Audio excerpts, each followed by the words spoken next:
All right, Zig on the top 10 of the show, we have Jeff Modzelewski and Don Gordon of the Whiskey Drinks. The Whiskey Drinks are a Cleveland-based Americana band made up of members from the band Mucklebuck. Now, Mucklebuck and Sea Level, my band, letter C-level, we are a high-energy funk-punk reggae rock group that takes 12-string acoustic guitars and runs them through electric amplifiers. We go back a bit. This was a fun conversation of reminiscing about the beginnings of the scene and especially kind of the jam band scene and seeing where it grew and how certain bands have skyrocketed and how certain bands are morphing and changing. And ultimately, I walk away from conversations like this happy that my friends are still out there doing awesome things. And I don't know. I think perseverance equals success. And if your friends are persevering and kicking butt, you're in the right crowd. And it's just fun to celebrate friends' success. So, the Whiskey Drinks have a new album out. It's called Better Than Less. It's available on all the streaming platforms. And our friends, they're having an album release party. Though the physical copies won't be available at this party, they have a wicked lineup and an incredible night of music ready for you. It's October 17th. It features Wicked Sycamore, a band out of Maryland, and Leah Mara and the River Boys, one of our favorites on the show. They are also playing October 4th at Leah Mara's festival, the last of its kind, Wild Maple, October 4th. That is in Chardon, Ohio. Leah has been doing that festival for quite a long time. It's a lot to pull off when you're an independent musician rolling on your own. So, October 4th, you can check Whiskey Drinks out, as well as October 17th at their album release party. And support our homies, support Leah, and support Wild Maple Festival. It's going to be a good time. There's a lot of good bands on it. Cowboy Princess Brigade is one of them. Also, October 4th, Negative Space is having their 15th anniversary. It's a metal show. So if metal is more your flavor, come hang out with us at the gallery. And October 10th, my band, Sea Level, we were opening for HR of Bad Brains. We recorded a tune with HR. We're having a single release, and we're going to rock out a couple tunes with HR. Anywho, before we get any further with this interview, if you can like, rate, review, subscribe to the podcast on any of the podcast platforms, it helps me keep talking to cool guests like the Whiskey Drinks and spreading their word and music around. So, without further ado, let's jump into it. The Whiskey Drinks, the new album, Better Than Less. It's available on all the streaming platforms, and here's our conversation. We wandered around the Agora together. That we did. Fuck, man. Oh, man, that's been a minute ago. Mm-hmm. Oh, shit. Okay, so we got to kind of tie the lines here from Mucklebuck into Whiskey Drinks. And to kind of jump into it, I think maybe that's where we should start. Like, as far as, like, as long as you guys... Oh, man, we haven't talked about that. Yeah. Well, okay, so for our listeners, we'll do a quick round of your name and what you play in the band, just so the voices get to be familiar. So, Okay. Don, we can start with you. I'm Don. I play guitar and I do most of the singing. Mm-hmm. Yep. And I'm Jeff, and I play bass, and I do a very small amount of the singing. Ba-boom, but the harmonies are tight. That's mostly Don and Miles on the harmonies. Yeah, and on the album, it's mostly me. Yeah, harmonizing with yourself. Gotcha. No, I do the same thing with Sea Level stuff, and it's like on the album, it's like a totally different, like, kind of, thought process, and like it's a totally different, like, set of colors you're painting with because you have layers. Yeah. You know what I mean? And you got a little more opportunity. Though you do the looping thing, which is insane. You can layer a lot of stuff with your loop pedals, man. It's a joy to watch that. Well, thanks, man. I appreciate it. That's all out of necessity because the homies aren't there, though. It's way better when they are. That's true. But I appreciate that. Thank you. But yeah, so to kind of trace it back, how long have you guys been playing together? And okay, both heads went up with that. So let's start there. So it would have been, I moved back to Cleveland in 2010, and I pretty much immediately, wait, hold on here. It's probably about 2011. 2011. I joined the Mucklebuck pretty quick after I moved back. But I've known Jeff since he's my oldest friend here in Ohio, basically. Yeah. So since like what, 5th and 6th grade or something like that. Holy shit. Okay. So kind of going back to 5th and 6th grade, were you guys playing music or thinking about playing music together? No? Did you start? Either of you? I didn't start playing music until I was like 18. Okay. I mean, I was always the kid in high school, singing songs that I wrote in my head, like out, but like I had no vehicle or nobody to play in a band. That's why I started picking up guitar at 18. I did mostly sports and stuff like that, and went to college, did some mind expansion, and decided that did a semester of that. Yeah, decided I wanted to do something different. So yeah, and then I've been doing that basically since then. Ba-boom. And like, so the kind of like, was there any like musicians or artists in particular in those college experiments that kind of made it seem possible? Because, you know what I mean? Like, it's always one of those things you can kind of think about, like, oh, it'd be sweet if I can just do that. But, you know, to have a little bit of like, well, you know, Tom does this. So, you know what I mean? Like, do you know Bonetta, or some people call him Bun Bun, Ryan Bonetta? I don't. You probably know him if you saw him. Okay, Jason Donovan Band. They did the Rocky Horror Picture Show thing. Yeah. Okay. I went to high school. He's my second oldest friend, and he's been like the guy who's always influenced my musical tastes and stuff like that. And he's the first person who invited me to play in a band when I was in high school. My senior year, I didn't know how to play an instrument, and he gave me a bass and said, "Here, just hit these notes." And I did very poorly at that and kind of gave up until my first round of college. But he was in my first band, the Groove Prophets, which was an awesome 10 years. Yeah. It's a sick name too. I like it. I was not in that band. It was funny because we would get billed as, it was supposed to be Prophets, like, yeah.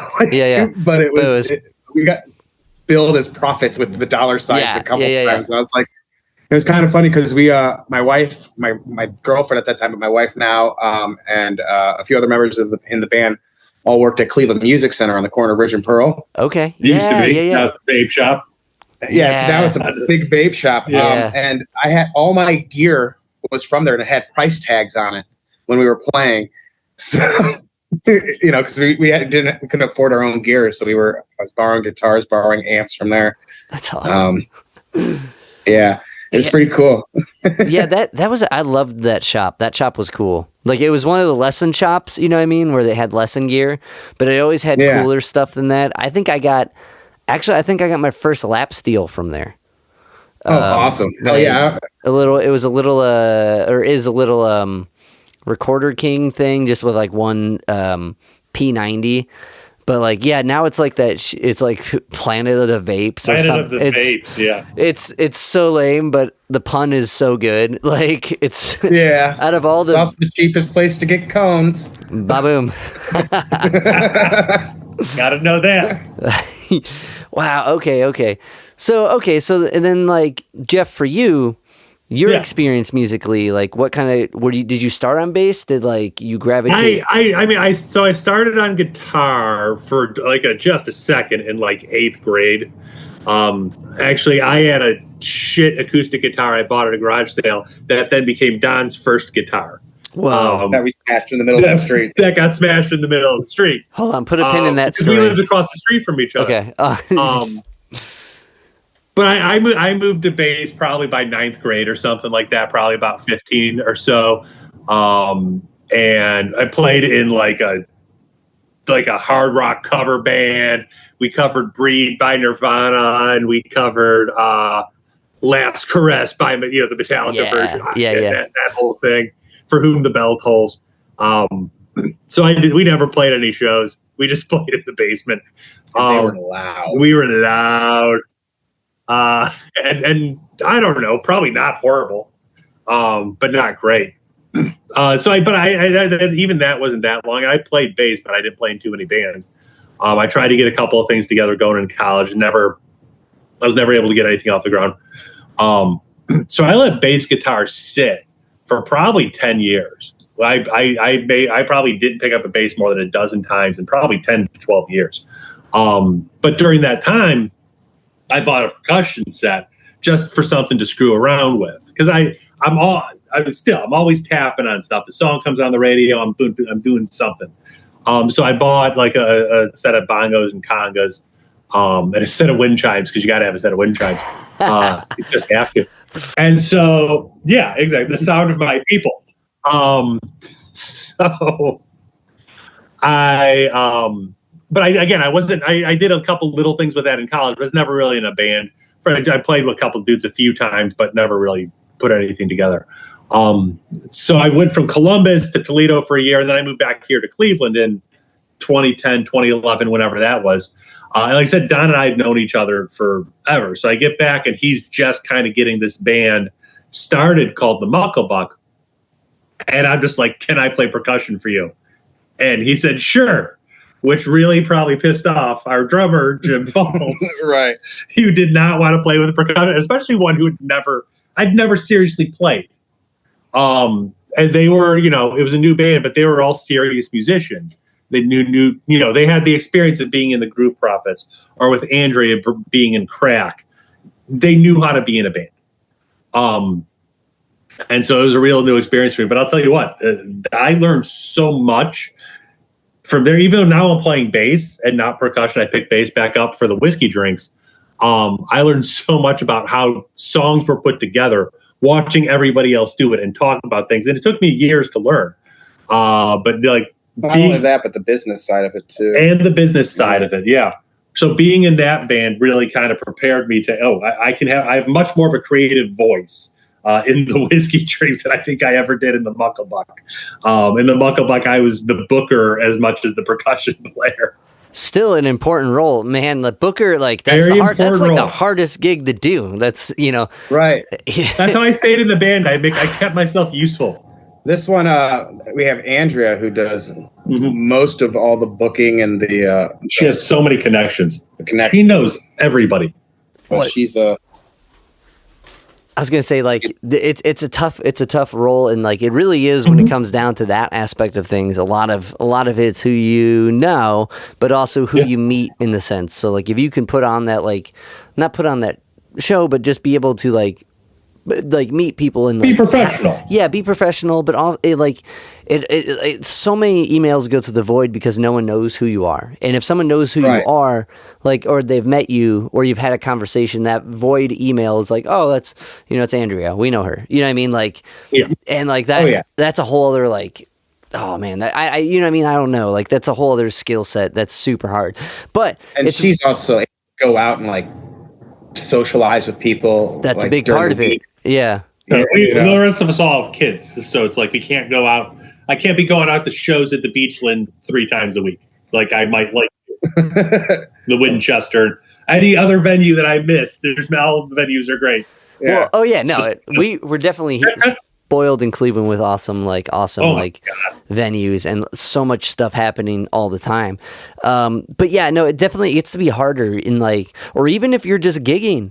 If you're gigging, it's hard to go meet people at other gigs. Yeah. You know what I mean? Like, I find myself running a lot of mic nights, and like, it's hard to go do things that aren't that mic night. You know what I mean? Like, or want to go to other mic nights after. Like, oh, I have this week off. I think I'll go not do that. You're like, no, I'm gonna do nothing. I always chill. I always see her open mic nights, and I'm like, I would like to go. And then like Wednesday night comes around, and I got the kids and work, and I was like, oh God. I got 2 gigs this weekend. No, I don't blame you guys at all. It's so hard. It's so hard to like make it work. And like, I don't know, recently I've been going to a lot of shit because we have this gig coming out, and like I'm like, oh, I can hang out and like pass out some flyers, and a lot of these are shows I want to go see as well. Mostly that. Yeah. And I lied to myself saying, oh, I'm gonna go give out flyers, and and even if you do give out flyers at a show, everyone's like, oh, cool, I got something to put on the table now. You know what I mean? Like something to stuff in my back pocket. Yeah. But still, like, it's like, man, doing all the gigs and then going out to gigs, it's exhausting. It's like, so you can get so sucked into either world where you're like only doing gigs or only going to gigs that you start to kind of lose a sense of self. So it's a tricky balance. Yeah. But anyway, back to like, so you're playing percussion, and like, it's interesting, like playing percussion in a band, like it's like icing on the cake in the sense that you can really like, you can overfrost it or you can give it just enough to like make that groove that much more catchy. So like, throughout Mucklebuck, what were some like kind of like I guess lessons in that sense that you've learned? So this is something I said it even then, and I say it now. When I think about whatever I'm playing, I want to serve the song. I want to be there for what the song needs. You know, whether it's like you're punching up a fun little alternate groove on a percussion versus what the drummer's doing and filling space there. Though Jim was not known for leaving space, he's a hell of a drummer, and he's right. He didn't need a percussionist. But I always try to find. I used a lot of like auxiliary stuff, like shakers and stuff like that, to kind of add little flanks and stuff like that. But again, the lesson that taught me was serving the song. So even now when I'm translating that to the whiskey drink stuff, it's like, okay, I can feel what the song needs. There is no drummer. So I can feel what that kind of little bouncing groove is and work within the frame of whatever the song is. You know, if it needs something that's a little punchier, you know, throw in that. And if it needs something that's kind of laid back or a little more bluegrassy, I just do that. And it's, you know, not trying to get fancy with it, just trying to make sure it fits with, you know, what the song that usually Don wrote, it fits with that vision. And like, well, no, I think that's, you know, a lesson that's always learned. Mm-hmm. And I don't think from my recollection with like Mucklebuck, I don't think that was ever the case that I was like, oh, that percussionist is really, you know, or the percussion here is really drawing my attention. So I think that was a lesson like well learned during that outfit. And like to compare it to I probably could have actually done a little more flashy stuff in the Mucklebuck had I wanted to, but I'm just going to let the other stuff go. There's probably a little room for that. But yeah, it was never meant to be like in your face type of stuff. And like, no, and I definitely think it served the part, but I think, you know, a lot of people learn that lesson later. So that's really cool to kind of have that kind of knowledge going into it, you know? Yeah. And it's also kind of like and I can see directly how that applies to bass, but I'd be more interested to hear how you think it does, because like, as far as just like, when it kind of going back to like the songs Don writes and like how you serve those songs, like, it really can, you as a bass player, you can really overplay in certain things when it's kind of like because like with whiskey drinks, you guys have this really interesting kind of rock, folk, like Celtic vibe. It's a lot of different stuff blended together, but it's ultimately just like cool songs. And like, so I kind of like saying just Americana. That's if there's a genre that's kind of what we have to put. But because we have pieces of so much roots, traditional, whatever American music, it just gets that broad label. Yeah. Okay. Well, that makes sense. That makes like, but regardless, like, so there's a lot of avenues you can go, you know, to serve the song in different ways. But I think you do an incredible job on this record, like really bringing it out. Cause like you brought the point that there is no drummer. And I didn't really think about that until you said that. Cause I was kind of like really just lost in tunes. And like, I think of a song like Red Scare that's super rhythmic, and like the flow of it and the progression of it is like, you're kind of hooked in at each point. And like, I'm like, you're right. There is no drummer, but there's really kind of there's a lot of power still. Yeah, that's what I'm trying to highlight. And like, so I guess like kind of going from, well, I didn't want to totally jump Mucklebuck because I'm trying to think that Agora show that would have been like a Cumulus event, right? Yeah, the rave in the other room. Yeah, right? Yeah, actually we played a show in Columbus together. Well, we did that too. At the Scarlet Gray. Yeah. Oh, yeah. Yeah, dude. That show was fun as fuck. I remember that night. Oh, my gosh. You did a handstand? Yep. Cody and I still be doing handstands. I love it. We did a podcast with Benny from the Quasi Kings. And, yeah. And because we got the show coming up, where Benny's going to open it with like a solo set. We're opening for HR from Bad Brains, and like we recorded. I saw you post that. Yeah, we're going to nonstop shut up about that for the next couple weeks. But like, so we talked with Benny about, and like, anyway, Cody's did this whole promo reel thing where Benny's going to do a handstand for us. And we did one of their promo reels where we ate spicy shit. And like, I'd rather do handstands. Less painful. Yeah. Oh my God. I like a little kick, but I'm not a big spicy connoisseur. Like, I couldn't do more than the one thing we ate. It was like nuts. Anyway, but like, okay, so the Scarlet and Gray, like, and then Cumulus, like, so were you guys hip with Sean? Is that how you're hopping on some of these bills? Yeah, I know Sean. Yeah. Okay. I can't remember his last name, but Sean. Yeah, Sean he got Malone. us, Yeah, that's him. That's right. Yeah, there were a few Sean. places that he booked us. I don't know how I met Sean. Because like when We used to go to a lot of shows. when Mucklebuck started and you guys are kind of congealing as a band and you're feeling where you can add to the like serve the songs and well, I mean, like kind of even highlight were you bringing the songs then, or was it a different effort? Yeah. I was writing most of the songs then too. Me and Chris Moss. I don't know if you remember Chris. I remember Moss Chris Moss. Yeah.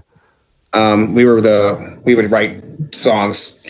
You know, he would write one, I'd write one. You know, where's kind of Chris a thing. at now? He's like out of the state. He's in California now. Yeah. Okay. San Fran, living the good life. Yeah. Yeah. Oh yeah. Man. Yeah. No, Chris is awesome. I can't remember the last time. Like, I think maybe it was the beach the last time I saw Chris. Like, I think maybe he played a tavern show or something. Or maybe or maybe it was a Kent. I'm blanking now. I can remember having conversations. When he comes back, he generally stays in Cuyahoga Falls. Yeah, it was probably the Kent. It was Kent Cuyahoga Falls thing. I think that makes sense. I think that's what it was. I think it was the Stone wherever the Stone Tavern is now, which. Back in the day when it was on the main strip of Kent, those shows were so fun. Like, yeah. It kind of sucks that it's in the little. It's still a good place to play, but it's a little bit of a bummer that it's not in the main drag. It's kind of in the outskirts. There's also the Robin Hood down in Kent. Used to be fun. I don't know if you remember that place. I've never played the Robin Hood. I played Euro Gyro and Checkers and Trophies. When Tropodelic first started playing together, I played a show with them at the Groove Prophets at the Robin Hood. Yeah. Yeah. Oh, like shit. That was 25 years ago. I think maybe 24. Yeah. Yeah. I mean, kind of reflecting on that, do you think did those guys hit that hard that night? Do you think those were the guys that were going to be selling out the Agora? It's so hard to tell. Well, you know? Matt always seemed like Matt was the main guy, so yeah. It's definitely a different band from now to then. Oh, for sure. You could tell he had a good like songwriting skill and stuff like that. I mean, at that age, when I was like 20, 21, I had the attitude I was out to destroy every band. You know, it was very competitive, you know, instead of where I am very mellow now. Like, I want to just get along with you all. So I wasn't paying much attention, but I remember him having good songs and stuff like that. Yeah, I never thought I like the Works and Papa Doggio. They're giants in the jam band too. I used to play shows not with them, but you know, same bills. I think I did Papa Doggio at Wilbert's when they first started out. I played a show with them there. Yeah. Wilbert's, man, that's a cool spot too. Yeah. Yeah, Mike. You remember Mike? Yeah. Yeah. Oh man, I used to go to Frankie Starr's Mike Night there. That was later in Wilbert's history. And that was like kind of like when it was always like it was a big room. It could have been super cool, but it was always kind of dead. You know, it's hidden behind the stadium in a weird way. You know. Yeah. Oh, man. Cool room though. Super cool blues. Park. Yeah. Oh man, unless you wanted to hit stadium parking, like they had that. They did have that lot in the back though. But you had to get there early as fuck to get any use out of it. Right. Oh, man. Wow. Okay. Yeah. Okay. So you're bringing the tunes, the Mucklebuck, and what did that look like? Did that look like you writing all the parts and then kind of telling everyone where to go? No, I'm very I come in with like a vocal melody and the chord progressions basically. Sometimes I'll come with a little riff or something like that, but I generally like to have everyone, you know, give us their input as far as, you know, what they're going to do on their instruments. Sometimes I'll tell Jeff I'm hearing, you know, something like that, you know, or sing him something or playing something on the guitar. Especially in the Mucklebuck, Jim Foltz did a lot of helping me arrange things and stuff and adding cool little rhythmic tags because he was in love with Neil Peart, so everything had to be in an odd time signature, you know. Which is always sick until you have to track it to the click or whatever. You know, right. It's always awesome until you have to track your guitar part to like 9, 7, 8 or whatever. Like, yeah. and then it goes 5, 4, and then it's back. No, Sorry.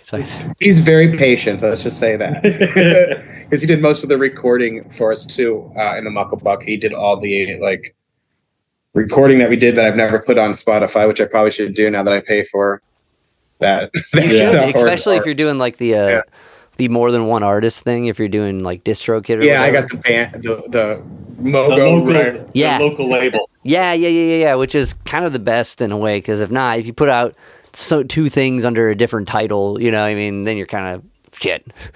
But yeah, no, you totally should. It'd be really interesting to kind of listen back, especially after hearing the whiskey drinks and just comparing, you know, like I guess that's kind of why I wanted to like kind of through line it to, like, because writing wise, like, it's a much different band, the whiskey drinks, and like what you add and how you approach it is completely different, just because of the acoustic, just how everything sounds, like the acoustic instruments, the Americana approach to it, the kind of like Woody Guthrie, like in the moment type of things, with like the political like awareness and kind of like overall kind of like deep conscious thought with stuff, you know. It's a much different, and like that hits different with that instrumentation compared to like Mucklebuck with the other instrumentation, you know what I mean, like it translates differently. But I guess before tying the songwriting theme through that, what brought on the whiskey drinks? Well, so Jim, the drummer, I had a bunch of these. Some of these songs have been around since the Mucklebuck, and they were just Jim, like, man, these songs are not a song for me because they're, you know, it's four on the floor, kind of not interesting to him musically for him, which I understand. He's like, you know, so I would focus. Sorry, excuse me. I would focus in on other things, you know, that were more rock and roll that I would write for that band. And I kept some of these songs in the back burner. None that were recorded on the album, but some of the songs that started off the whiskey drinks. And, you know, he said, you should really try this out and maybe start an acoustic group, you know, or a folk group and use these songs. And so he was actually the person who suggested to me. So then the pandemic hit, right? Well, I had a kid. I took a break from doing music. Then the pandemic hit.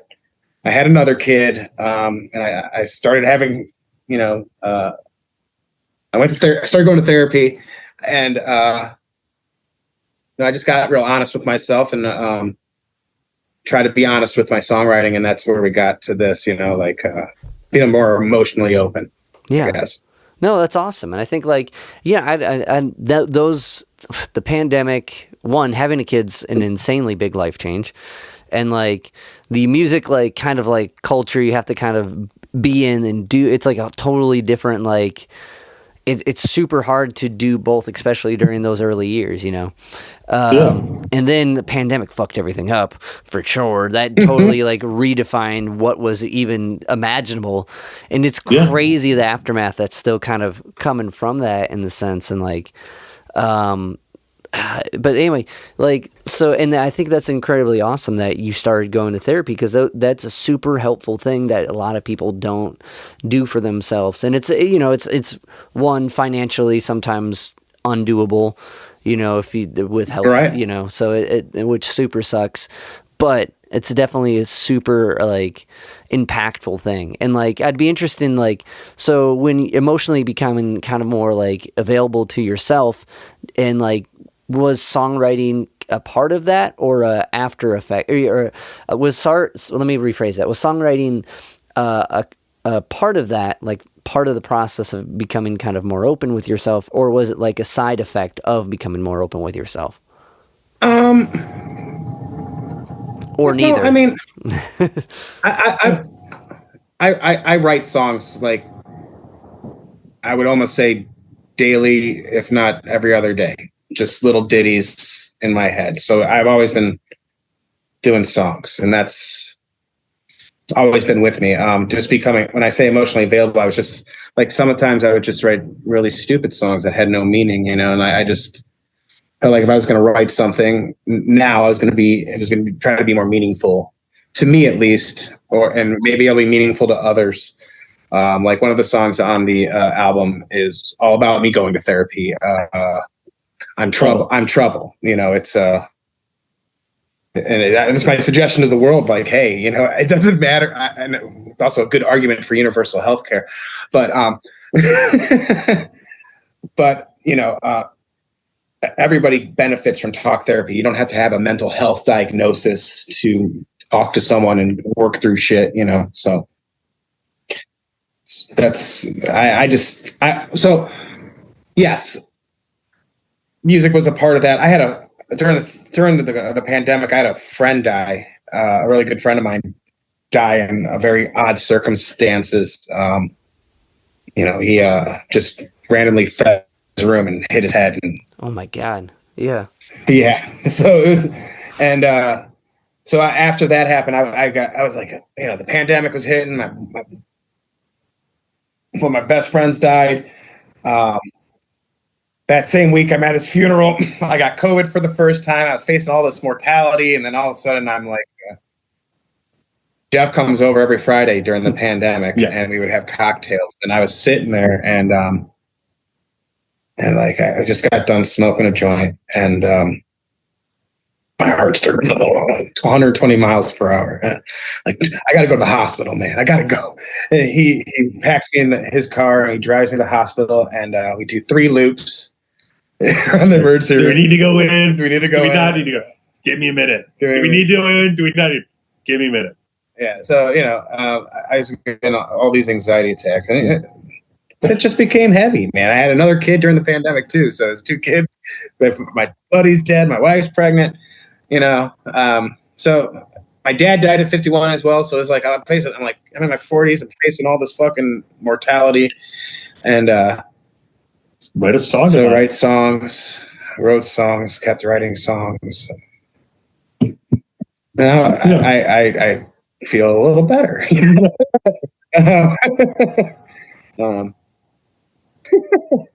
But yeah, that's like Jeff coming over that's why we call it the whiskey drinks, because Jeff would come over every Friday.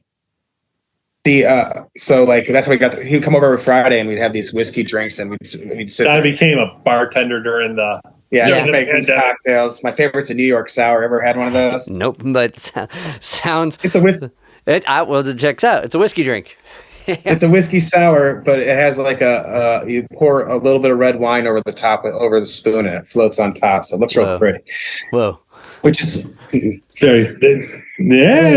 float. Yeah, it's a float basically. It's a wine float. I get it. Float. Okay, no, that's a cool tune. Yeah, the float song. That's actually that's mortality there. But yeah. Well, that's what I mean. Like, and it was a really hard. I relate to that. It was a really hard. It was a crazy time. Like my mom passed during that whole thing. And like, I mean, I didn't have the extra stress of a kid on the way, but I can't imagine, on top of just like the kind of like, well, and just the death of this, like the world as we know it was, I mean, everything's flipped the script. And if I'm going to be honest, like before we hopped on the call, my girlfriend, we had to put her cat down, and like that was yesterday night, and like so we're kind of like. It's just kind of, it's for me trickling all these like grief things that maybe I didn't like necessarily like have time or the right way to address during some of these bigger losses, and it's interesting, and I'm sure you guys probably have experienced this, and I hope you haven't, but like through like kind of like through a pet or something like that, it's like. It hits in like way harder in weird ways, you know what I mean? Like, but not, not to say that it didn't hit hard, like a loss of a best friend or your mother or anything. That it all does, yeah, it all does, and like so. I think I cried more like a baby when I had to put down my dog than I did, which was also during the pandemic. Yeah, yeah, right. Oh, it's so like. And like, yeah, oh God. So like, if I'm being honest, that's why I was a couple minutes late, and that's why I was like, shit, what's going on? So, but I'm glad we kind of brought this up, because I was, I didn't want to give off the wrong vibe from the rip, but like, but so much of that kind of like, it's so heavy and like it happens so quick and it goes, so much changes and doesn't change at the same time. And like, but just by kind of having that, like those experiences, like it kind of just opens your mind in that, just, I guess writing wise, like it opens like this floodgate to kind of like putting that out there in different ways. So like talking about the song Float, that definitely has that vibe with that. And like, I don't know. So was that like when you're writing tunes, like was that one that was coming from post-pandemic or while you were going through it, I guess? That was post-pandemic. Okay, and so that one was, that's kind of a reflection then on it. yeah, that was actually a reflection on when I lost my father in 2006, and the closure that we. He was from Maine, and we took this trip as a family to go up there and put his ashes in the off of well, I shouldn't say where because it's actually illegal, but off one of the beaches in Maine. Don't know what you're talking about, but somewhere dislocated, right? Like, and so that was about letting him go and letting it float away, and it's all it was also about the other feelings at the same time. So it's kind of allowing myself to be okay with these emotions, Yeah. Well, even like there's a line, breathe in his ashes, or I can't remember how, like that, like bring the ashes of my father. Oh, yes, bring the ashes. Bring of my ashes. father. Sorry. Like I don't got them in front of me. I'm going to biff them. Like, yeah, no worries. But that, I never wrote them down. So don't worry. Really? You never wrote them down? Well, they're down? written down, but I never like released put them out out there. Okay. Yeah. But like, it definitely like, I don't know, because like going through a song for me a few times, I kind of hear musically and then dive in kind of like narratively, and like certain things stick out, then you kind of go back again. So I think by the third time I listened to the record, I was maybe picking up on more of the actual concepts of it. But yeah, man, I can't imagine. But like, I think that's really cool and special. You guys are able to do that, and I think this song like definitely a very like catchy hook line with I think right before like the kind of chorus lands, that pre-chorus thing where you hit that one. Okay, another thing too, because I think the Whiskey Drinks really brought it out. Like you have this like this Dio like this kind of hard rock vibe to your singing style that I don't think I noticed before, but I was like listening to this, I'm like, okay, you're touching upon some of these. I don't know if it's true or not, but like, but anyway, I bring that up. I was saying that like, so you touch upon some of these kind of hard rock like influences vocally. Like I hear like a little Chris Cornell and like Dioism. Is that anything like that you strive to? Is it just how you sound? Is it, you know what I mean, Don? When it comes to like, it's the songs I grew up with, man. I'm a '90s guy, so that's how we crooned back then, Yeah. No, I dig it, man. Like, was it so I mean, I guess kind of like a couple steps back, and we'll get right back to where we're at with Whiskey Drinks. But when you started singing and playing, which is different from just playing guitar or whatever, it's like a whole other kind of, and I think it goes along the lines of like therapy and such, where like you spend a lot of time analyzing what you're doing. You're listening to yourself back. You're like, I'm flat, but this was good. There's a lot of like kind of like up and down with like self-acceptance and growth from singing, especially if you're not just like a, like a more like, I don't know. Anyway, so like, who were some of the guys that like in some of the songs you started like when you started singing? Was it your own stuff or did you replicate and cover other stuff? I'm going to say this because honestly, I can say this.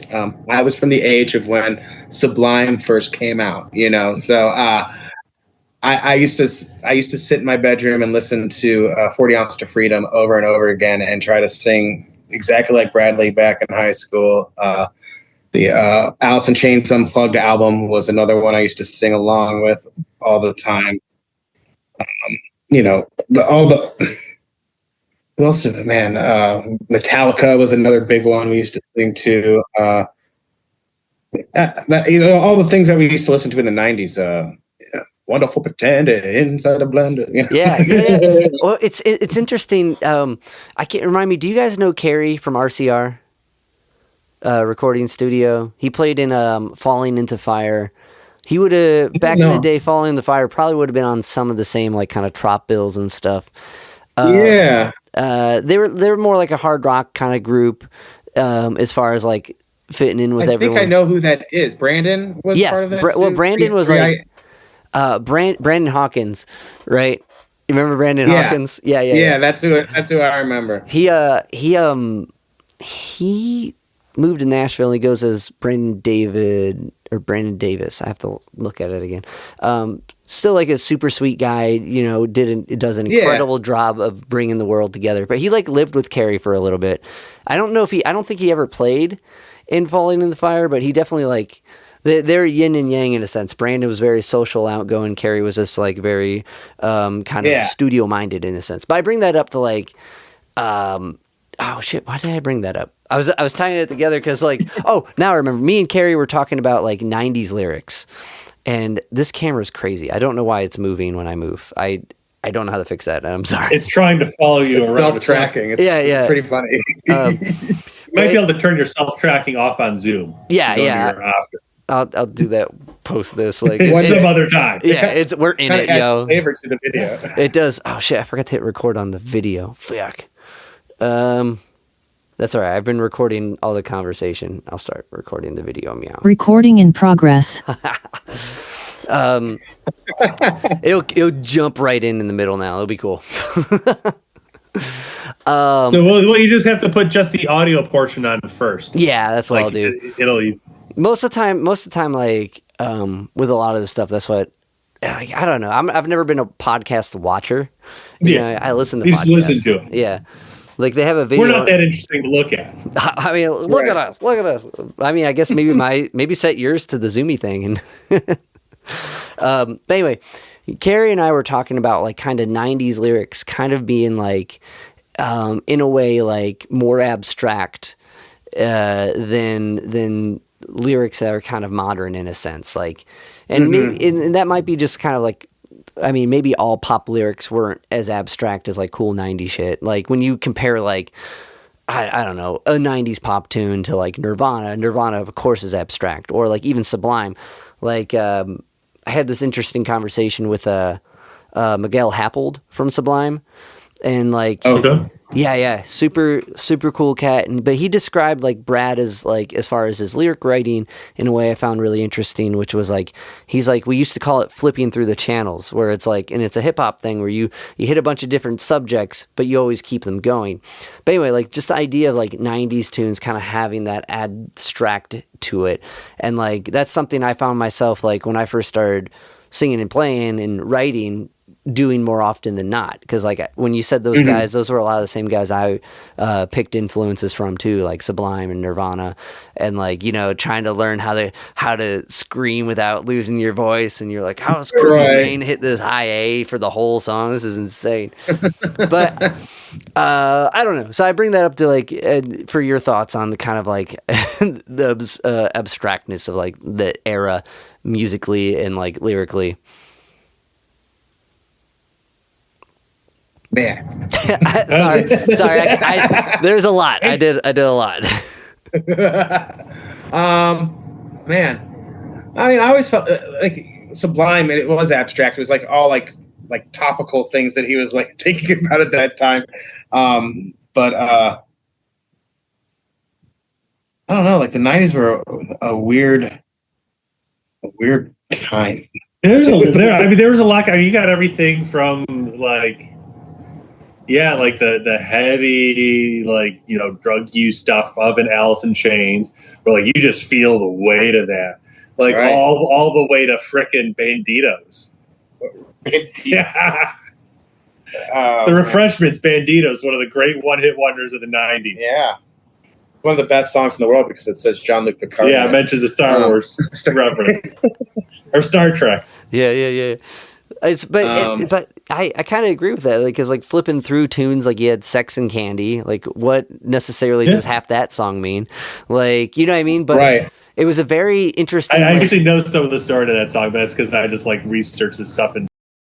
Like I think I heard the guy tell a story that it was something like his grandma said, "Those are two great things," or something like that, like.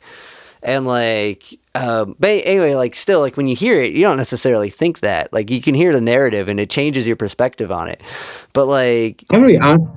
Yeah, like I never really thought about the lyrics back then, and then when I was a kid, you know, I didn't really get lyrically focused until I probably listened to Paul Simon for the first time. Paul Simon would do it. He's an incredible Or writer. and like and more recently, like Head in the Heart, like that group is just. We even started getting into them. That was a game. And then I started getting into like more Americana, you know, the like Jason Isbell. I've been listening to him this week like crazy. You know, that's when the things Sturgill Simpson. That's when things started lyrically hitting for me. Like I always like when I started listening to those people later on in life, I was kind of more of like, oh, just lyrics weren't important. I was a Fish kid. Right, you know? right. Well, that's what I mean. Like '90s groups kind of made it more about the music in a sense. Like, well, some '90s groups, I should say. And that's because I totally relate to that. Like that upswing. It's like when you have like a more like kind of open song, like anything kind of folk or country related or like Americana. There's that room where like you can kind of craft that narrative more, but like you kind of have to. I mean, that's really part of the culture there. Like I just recently listened to the Counting Crows one, the big one, August and everything. Just re-listened to it because in the '90s I was like, oh man, what is this crap? You know, like it's too much lyrics. Yeah. And so I just listened to it again like 2 weeks ago. Like, oh my god, why wasn't I listening to this? You know, like as you mature and your ears get. Things mean more to you as you get older, I guess, you know, like he felt the weight of the world a little bit. Yeah. And tastes change. I mean, like I was a metal kid. Yeah. Like I was like when I played bass in high school and stuff, it was like I was a metal kid. And it's just like I wasn't angry anymore. Like I still like metal, you know, and stuff, but I was not angry anymore. I don't need to be listening to like all the time. I don't have to like, there's other good music out there that I could enjoy that's actually kind of more fun and just more enjoyable. And so when I kind of figured that out, it like completely changed my musical horizons. No, it totally like it's interesting. That was a long time ago, but for a long time I was It's interesting like how that is, how kind of just the music affects you in a way. And neurologically, I wonder if that's like because it activates so much more in our brains than like the melody, like it carries the message of the music. But when we're developing, I don't think we're like hearing it as much. Because like in a way, like someone like James Brown, who like it's all groove, you hear every word he's saying, but he's just saying, you know, get on up. It's just like it's just almost part of the groove is it's just like kind of statements and stuff. But and I think it takes a little more focus to kind of tune into something that doesn't do that musically.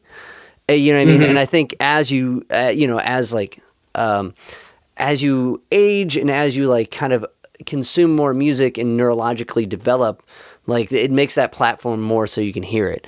And it's really interesting because like there's so much like musically that like I listen to and hear now like that I wouldn't have before, you know, and like I don't know if I guess I bring all this up in kind of the loop to say is I don't know if it's just something that happens with people or if it's just something that happens as you write and have a different appreciation for music. You know what I mean? Is it more a more musician trend than it is normal person trend? I think it's more a musician trend because, you know, like as a like when I was younger, I was a lot more judgmental with music. Like I'm not going to listen to that crap, you know, but now I'm like, you know, I'll give it a chance, you know, who knows? I might hook me, you know, because you appreciate how much work goes into it, even if it's not like something you would listen traditionally, you know, somebody put their some sort of effort into it, you know, and it's an art and it's an expression, and you should give it at least a little bit of your time, you know. In my mind, you know, like little respect, yeah. Well, and I think when you've recorded a record, you know what I mean. You're like, man, I got boxes of demos from friends, and I'm just like, man, I don't know what to do, you know. It's kind of like I like because I would compile them in my car. I would get all these like you know CDs just in like packets from their little not even the jewel case, but the paper packet. And I just kept them because I'm like, oh, these are my friends. I don't want to like. Can't throw it away. I can't throw it away, but they're like kind of, ruined from spilled coffee or whatever I was drinking at that, like soda or to like. I'm like, oh, but this is Johnny's thing. He never put this out. If I don't Ian MacKaye it and preserve it, it'll never be heard. Right. Oh man, I have 200 Groove Prophet CDs. Yeah. Do you need one? Got to get rid of them still, trying to make that money back. That'd be okay. I'm sure Whiskey Drinks is going to come out with another record.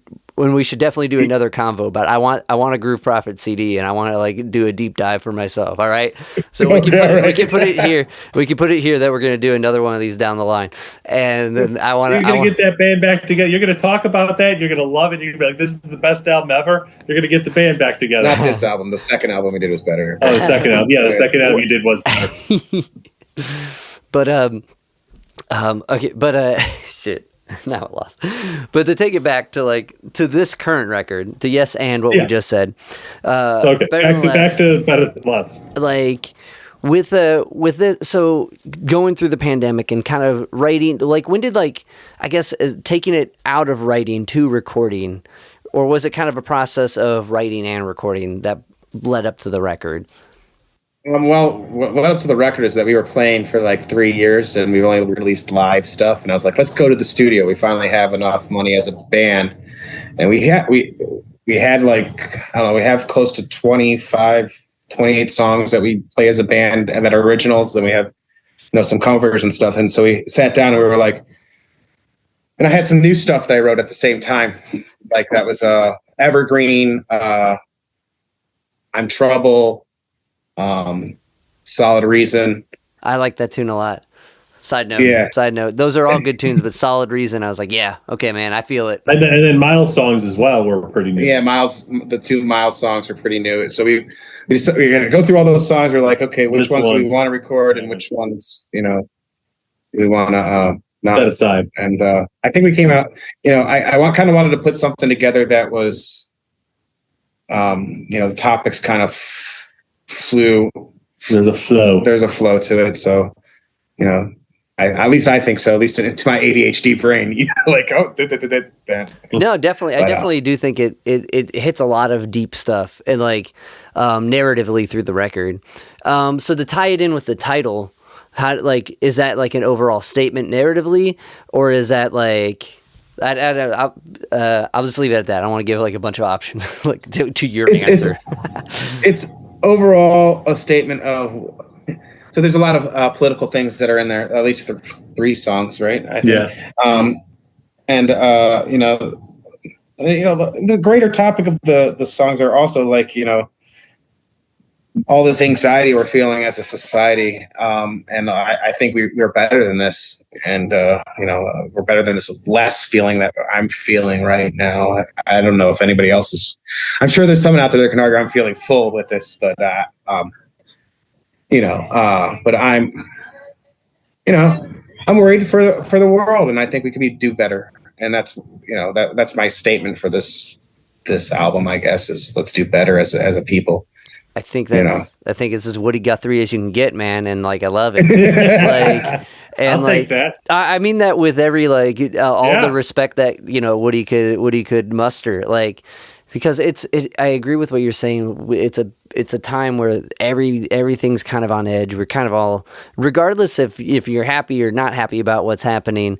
I think eventually you become not happy. You know what I mean? It's a never ending loop of this kind of we're caught up in the social media anxiety machine, and it's really, really, really hard to especially if you do what we do, which is music. It's actually unescapable. I was literally watching this course on marketing, and they're like, yeah, you can be a musician or you can be in music business, which means you gotta look at your TikTok. I'm like, shit, man, I don't want to look at TikTok. I don't know shit about TikTok. Oh, dude, I hate that. You know what I mean? But yes. So I think it's a very profound statement, and I think a lot of people are going to resonate with it more than maybe you intended. But I definitely think it's one of those Woody Guthrie as fuck type of things to say, and it's a killer record on top of it. Like, thank you. So like when it grew out of just you two, when did Adrian come in the group? Like when did it stop coming or start becoming a band that played out as opposed to just songs I wrote? Well, me and Jeff's like, oh, let's start practicing. We'd come down on a Friday and start practicing. This is our practice. I was actually I was bringing over a little hand drum and just kind of grooving along initially to what he was doing. And then one day he says, don't you have a bass at home? Right. And I was like, yeah. And so I grabbed my old PV and my old amp and brought it over. And I was like, okay.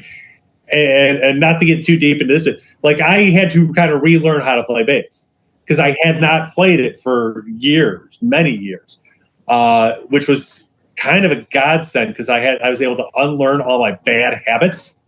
And while I don't have quite the like dexterity of someone who's been playing bass forever, I didn't hold on to like shitty habits in terms of playing. So it's like I really try to make sure I'm not doing dumb things the way that I used to.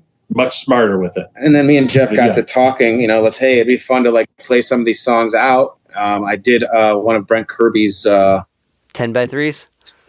10x3s. Yeah. And that one was at the Pop Stop. I think the Brothers Lounge ones were fun. Too.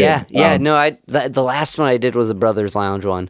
I haven't done a 10x3 in a long time, and it's not by choice. It's just that thing's packed out.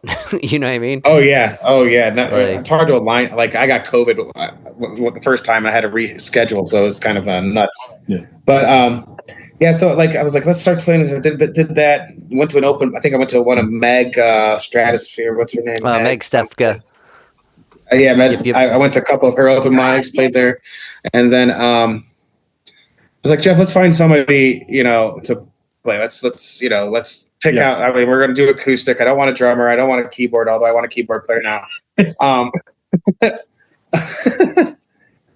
So let's find either a mandolin player, a banjo player, or a fiddle or something like that. So I put my feelers out to the Cleveland Music Facebook group, and Miles was the first guy to answer. And I was Did Andrea jump in first before Miles? No. Well, Andrea was playing another blues. I've known Andrea since the Groove Prophets days. She's played in a few.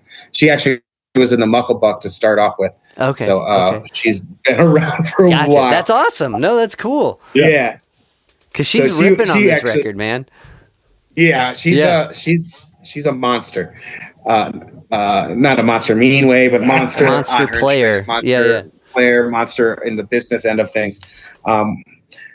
So I got Miles to come over, and he's like, so we're playing for like an hour, and he's like, so is this the tryout? I'm like, no, man, just come back next Sunday. Like I'm real loose with this. Plus, he really ripped on the mandolin the first time. I was like, okay, cool. Sounds like something. We just kept playing. And then Andrea came for a few practices, but she had this Great River band that she was it Great River? Something. We're not naming Great River something. Yeah, whatever. I feel it. So we played a show at the Winchester with the Great River Revival band. That's it. That's okay. But without her. Without her, because they just laid her off from that band. Okay. And all right. Yeah. And I was exactly. like, I'm like, okay. Well, come play with us. Like I'm not going to let you not shine your shine, and so that's how it came to be, and we've been playing shows ever since. And then Andrea's like I said, a monster on booking and stuff, so we've gotten to do a few really amazing events. We got to do Grass Fire at the Ledges, which sick. is amazing. We've done that 3 years in a row, and that's like all the bluegrass greats you get to meet. We went to the IBMAs last year down in Asheville. We played a couple unofficial showcases, but they were cool. Like one of them was in the presidential suite with the Henhouse Prowlers. The Henhouse Prowlers. They had like their own thing, and like there's all these like music reps. Ibanez, like watching you play for like four songs. Like 15 minutes. It's like four boom, songs, boom, boom. and then we did a couple, and then we were in the right hotel where like All the big wigs were staying. Yeah, so we got to meet like Sierra Farrell. What? Hanging out at the rooftop bar. Yeah, it was, That's sick as fuck. Well, it's funny, like in the right spot. Yeah. It was a great week. it was the best bar ever too for a hotel. Like those bartenders. What was the Hilton in Nashville? Yeah. No, not Asheville. It's the other, because Asheville, it's the other North Carolina city. Raleigh. Yeah. Raleigh. Yeah, great bar. Oh, we became friends with them. They got us into the awards show after party. Yeah. So we were down there, God, I can't think of the mandolin player. Acting like we belong. He was just at the Ledges 2 years ago. The big mandolin player. I can't think of his Sam name. Bush? Sam Bush, yeah. You met Sam Bush? Yeah, we got to meet Sam Bush was at the party. I did not meet Sam Bush. Yeah. you weren't Sam at that part of the party, man. Where were Right. I was at the Come on, party with Jeff. Sam Bush. I have not met Sam Bush. That night we got hawked a bass DI Yeah. on the street from some random dude. Like Yeah. What? It felt like a crack deal for this DI, man. We paid $250. He talked to us. He smooth talked. He smooth talk. Good DI. I have it in the practice. That's I was what gonna say, use. is it good? Did he know what he was like? Good DI. Yeah, I like the sound of it. Legit DI. I mean, it's a boutique, legit like thing. This is like We got scammed into buying it. Though. You catch us at like 1 a.m. after a few drinks outside a hotel. You could sell us anything. You Well, I take mean- all our money. Well, I mean, like this year. when you paint the party like that, man, like it's oh my god, that's incredible. But like that shit happens when you go out and do stuff. You know what I mean? Like, Yeah. Worth it. there's a lot of times when it doesn't happen. It's a gig and you just go home. But there's magic moments when cool shit like that happens, and like that's awesome. That like, Yeah. so I guess compared to like Mucklebuck, like with the whiskey drinks, have you guys found yourself in kind of a like more opportune kind of cool situations like that? Yeah. Absolutely. Yeah, okay. Yeah. I mean, I have to say this is the first band that, and it's not, great. We're just paying for our gas and everything. We actually can we're pay not for our, losing money. we're not throwing out a bunch of money for, We're losing money on our own instruments, Right, yeah. It's not buying us, but it's paid for. Like the recording paid for itself, the merch pays for itself. So yeah, we're not throwing out tons of personal. It's been really great. I mean, the people, the people. I should have been McCurry's hand. I had a conversation with Anders Beck from Green Sky. Yeah, It's been really great. I really enjoyed this. Like we went to play Liberty Road Music Park last. Johnny Cash played that stage. Yeah. And we played it. That's so sick. Well, that's and I also think by this point, Andrea too. yeah. Well, because of Andrea, but also because of you guys, and knowing that here's someone who's awesome. I want to be on. I want them on my team. You know what I mean? Like that, and like all that comes from years of learning it. Like learning how to navigate a band, which can almost be more challenging than the music aspect itself. Because a lot of times everyone hears where it should go, but when it comes to like the business side of stuff and just like the interpersonal relationships, you can't really necessarily hear where it's gonna go. Everyone doesn't hear the resolve to one, like you do in a song. This has been the least conflicted band I've ever been in. Like as far as people, we all get along pretty well. I mean, they're not saying there's never been a conflict because we're humans, but like as far as like going on road trips, it's been great. Yeah. We stopped at a place called the Uranus Fudge Factory together. We saw a place. Oh my god! We saw the billboard. You got to and go it's to this like- place. Where the Richmond, fuck? Indiana. If you're ever heading Where? west of Dayton, if you're ever in Weston Dayton, Okay. Indiana, on Okay. 70, Okay. it's in Richmond, Indiana, which is right across the border in Indiana. It's the Uranus Fudge Factory, and they lean into every pun. Oh my god! It's that's incredible. I wish You having fun poking around Uranus?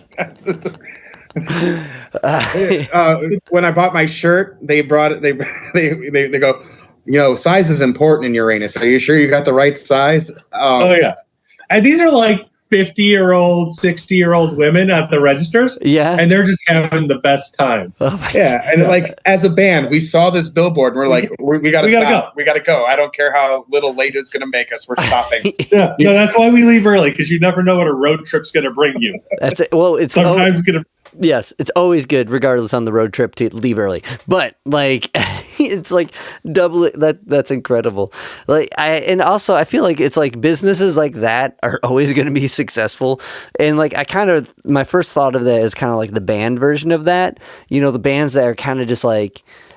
Just doing like bits, you know, like seem to take off like crazy. But like, and then just like kind of applying it to like. It seems like the Whiskey Drinks was kind of a looser reins at first, which ultimately led to like kind of more opportunities and a better whole gig. And it just makes me think like, and you can yes and me if I'm wrong with that, but like, but it ultimately seems like when you like kind of hold on loosely, like things work out in weird ways compared to when you're like gripping on like, this must be good, you know? I don't think we wanted to. Yeah, we didn't want to say we are going to be exactly this, or this is exactly how this is going to go. We were like, okay, and again, Don brings in most of the songs to start, but you know, okay, this like he brings up. It's not a bluegrass song. We're not a bluegrass band, you know, or how something like a Solid Reason or a Red Scare can be a lot kind of heavier and more direct than some of the other stuff we're doing. It's like, no, we've got room for all of this because we're not being really rigid in what we're trying to be. If there's a song that calls on, you know, Miles to do something cool on the mandolins, okay, Miles, how about something like this, or Andrea, or whatever. We're not about like it's like I was coming from a jam band background. For the last two bands were quote unquote jam bands, so there was always like the masturbatory guitar playing, or you know, the jam part. The jam part, you know, like and I love jam bands, you know, get it going, but sometimes it's a little too much for, you know, and for me, and you know, so I just wanted to music served neat was our motto for the longest time, you know, just tight to the point music, you know, it's a song. Yeah. It doesn't have to be 25 minutes, 3 to 5 minutes is sweet. And that's what pretty much we stuck to. And man, I can get those set lists down too. You know exactly how long. Yeah, that night and day with that. Yeah, we got 45. We can do that. 35, sure, you got it. Yeah, all right. Like 45 minutes, 10 songs. Here we go. Yeah. Like Cody and I, like when it comes to like sea level stuff, like we always find ourselves like, because we'll get on a Nelson's thing or a more open thing. We're like, shit, we got to stretch because we're so used to being gridlocked to like 45-minute sets, which I kind of like because it always leaves you more like. You hit it, you leave people wanting more. You know what I mean? You can say a lot. Yeah. Even 30 minutes, it's just like boom, boom, boom, boom, boom. You can really like do a lot. But like, and sometimes when we have longer ones, I'm like, oh man, now we got to stretch. like, yeah. You guys have a ton of materials, like 6 albums, right? We're on 5 and 6 in the can. 5? So 5. Okay. We're putting out the 5th album, and the 6 albums, we got the drums done for it. But yeah. Like I feel it, man. So I really admire going back your writing process, going back to doing one like every day. Like for a while, I was trying to do that every other day, just sit down and strum up and record ideas. And like now I've kind of crafted it into like at least writing every day for a bit, and then trying to mold a narrative later. Yeah. But like, was that something you just did from the rip, or is that kind of a habit that happened once you started being in a band? I always wrote ditties, man. Like in high school, I would just sit there and take the melody of another song, you know, and just make up my own lyrics. And I've always liked that. I always liked making perverted lyrics to different songs too. I mean, that's like one of my favorite things to do of all time. My one friend, Lavana, from the Groove Prophets, me and her would go back and forth. She had this amazing YouTube video that got taken down called "Dirty Disney." Perfect. I probably shouldn't have said that. the mouse might come for us. Okay. But like, yeah, but and that's really interesting too, because it makes you start thinking like thematically and like symbolically in that sense. Like you're trying to find words that fit someone else's melody that's already established. You have a theme and you have the like the syllables that you can work with. like, Right. That's awesome, man. And I think that helps writing songs. Like I'll just sit there and like they're like whatever random chord, 1-4-5 or chord progression I'm thinking of or something at the moment, and then I try to make it different, and I'll just start ad-libbing things. And usually what happens is I'll find one line while I'm ad-libbing that I really like, or the melody line that I really like, and I'm like, okay, that's the song right there. That's what the song's going to be about, and then we flesh it out from there. I definitely feel that. Like I've only recently started to try to like craft more, like write more than do that bit, but hopefully have like a narrative ready. You know what I mean? Like, it's like when you get that hook, you're like, oh, sweet, I got this thing. And you're like, but how do I make it into a whole thing? You know what I mean? Like but I definitely relate to that. I guess to kind of like look forward, whiskey drinks wise, like this album's out. It's on all the streaming platforms. It's awesome. What's in the near future? Well, we were talking about conflict earlier. we're trying to. There's a lot of songs that we did record. For that album that are really good. We still play regularly. Yeah.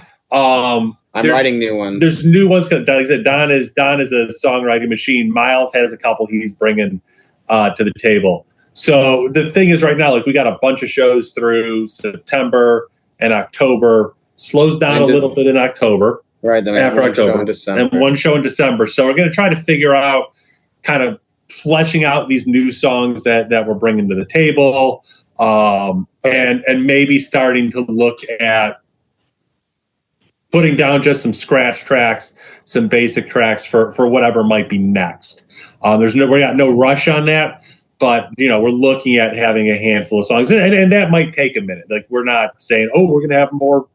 We don't know exactly how long that's what he's saying. Yeah, that's what I'm saying. We don't know right now how long it's going to take. I love to go into he wants to go into the studio. I love going into the studio and creating in the studio. Like, oh, you don't need to know what your bass part is yet. I know that I have this simple outline. Let's figure it out, man, and do it. But not everyone works that. Not everyone works that way. At very least, we want to know. At very least, we want to know what the songs are, and it's finding time to record. You're right. Because that's a process. We also have obligations for. We got kids. We got family. It's the holidays. The kids, holidays, obligations. We also have obligations with other shows that we're starting to do, like the Bluegrass Brunch that we do. It's almost turning into a quarterly thing, so we have to. All right. When is that? When is that? And where is that? Let's tell the people. This Sunday. This Sunday. Which is Winchester. Oh, so is it every last Sunday at the Winchester? No. We have that's what we're trying to work on with the Winchester right now is what our schedule is going to be with it. Okay. So there's a lot of things up in the air, working on festivals because you got to start working on the festivals now. It's crazy. But you're right. Like, very cool. Well, is there any like for sure we can plug right now besides the Winchester? The Winchester again on October 17th is our official album party. Album party. Yeah, we don't have physical CDs. We don't have vinyl. Which I think we put together a really great lineup. Who's on Lee Mara and the River Boys. I love Leah Mara. We recorded a track with Leah on our record we're putting out. I can't wait to hear it. That's awesome. We also did another one a while back ago too with Leah in the Dreamcatchers when there was that lineup. But I'm a huge fan of Leah's work. The last time I saw you play was the last CD release for her. Okay. I think at the tavern. Yeah. Okay. Yeah. That was a good show. I was. Me and Leo will often go on get in the phone calls and just kind of like booking, promoting. So I was super happy to like see like how good of a night it was because she put a lot of work. Yeah, it was an awesome night. I was really happy to. That was one of those shows that I was like, okay, it's Leah, and it was. It's like, okay, it's Leah Mara. And it's Ziggy, because I think it was just you? Was it was just me. You. Yeah. I was like, and I hadn't seen you play in years. I was like, and I think it was a weekend. Yeah. So I was like, you know what? Saturday. I have no excuse not to go to the theater. It was like $10 or $12. And so we didn't have a show. I was really happy to be at that because I wanted to see. I really dig her stuff. I really dig that album of hers. And I hadn't seen you play in probably 10 years, 8 years. So I was like, okay, got to go see this. So we have Lemar and the River Boys playing, and then we have this really great band from Maryland called Wicked Sycamore. They're a female-led string group that's they're really fantastic. Yeah, they're a really good trio. They played one of brunches with us at the Winchester earlier this year, and we call it a sellout because every table was filled, but you could fit more people in the brunch, but not too many people. It's pretty cool. It's really nice. And then the brunch we have coming up this Sunday, we were playing with this great band out of Pittsburgh called Sweaty Already, the Sweaty Already string band. That's awesome. Yeah, great name and really, really fun. We did a fun show with them out in Pittsburgh. So really excited to have her. What was the name of the something Allegheny Brewing Company? Okay. In Deutschtown. And then we're doing Wild Maple on 10-4, another Lemar thing. Yeah. And then, it's gonna be the last one too, which sucks. I know. I heard. We wanted to do it last year, but we were asked to do it last year, but something didn't align. I forget what it was. It's some other commitment. And then you want me to look at my phone? Oh no, I know the next one. The next one is Interstellar Hoedown at the Halo Live. Okay. Yeah, it's our band, our buddy's band called the Liftoff. They're a jam band they're from out that area, Norwalk, Sandusky area. And he's been like, oh, come on, let's do a show together. And so finally we got it. And I always like making names for different events because it sounds like if you just say, oh, I'm just playing with the Liftoff, it sounds like, oh, it's just another show. But if you call it the Interstellar Hoedown, people want to come see whatever that's all about. Yeah. That sounds sick as fuck. That's a sweet total. Yeah, that's a great marketing strategy because that sounds rad. So the album party is October 17th, correct? Yeah, correct. At the Winchester. And again, with two great bands. All right. So that's the one I'm definitely going to make sure to plug in at the top. Ba-boom. Sweet. Well, you guys... We'll get you like info on that too. Please. Link and stuff. Yeah, just send me everything through email, But thank you guys so much for reaching out and sending me some preview tracks and stuff. I know we've had some kind of back and forth with this. It's been a wild month just schedule wise because of our release thing. It's been everything was thrown to the ringer. So I really appreciate and also just getting to catch up. It's been a minute, man. Yeah, and I'm glad you guys are in a band. History. I know, man, and I'm glad you guys are in a band that you're happy to be in and it's going well. So thank you so much for reaching out, and this was a fun chat. Yeah, man. Let's do a show, Sea Level show. Man. That'd be sick. Love that. That'd be sick.